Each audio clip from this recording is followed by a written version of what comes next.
મહુવાની પારે college, Pidilite, નગરપાલિકા Mahuva, NSS અને NCC unit દ્વારા અને મહુવાની હનુમંત નર્સિંગ કોલેજ દ્વારા એક સ્વચ્છ ભારત રેલીનું સુંદર આયોજન કરવામાં આવ્યું હતું, જેમાં આ રેલી દરમિયાન નારા લગાવી મહુવાના નગરજનોને સ્વચ્છતા અંગે જાગૃત કરવામાં આવ્યા હતા.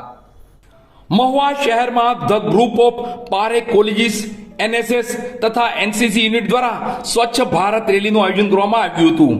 આ રેલીમાં હનુમંત ઇન્સ્ટિટ્યૂટ નર્સિંગ કોલેજના વિદ્યાર્થીઓ પણ જોડાયા હતા. તારીખ 3 ઓક્ટોબર 2025ના રોજ ગાંધી જયંતિના પાવન અવસરે આ રેલીનું આયોજન કરવામાં આવ્યું હતું.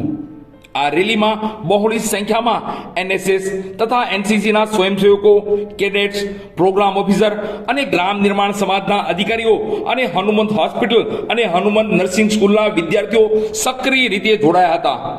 આ કાર્યક્રમમાં ખાસ ઉપસ્થિતિ તરીકે doctor Shukla sir, vice president CSR Pidilite industries, the group of Pare કોલેજીસના director general doctor professor Shri Haresh Kothari sir, Pare કોલેજીસના ટ્રસ્ટીઓ, આચાર્યશ્રીઓ તેમજ એનએસએસ પ્રોગ્રામ ઓફિસર પણ હાજર રહ્યા હતા.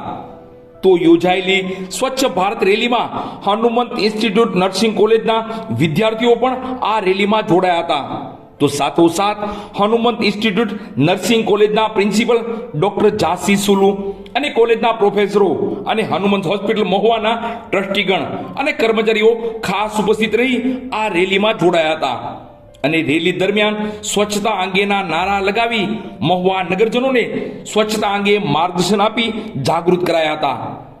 રેલી દ્વારા સ્વચ્છતા, સ્વાસ્થ્ય અને પર્યાવરણ જાગૃતિનો સંદેશો શહેરવાસીઓને આપવામાં આવ્યો હતો.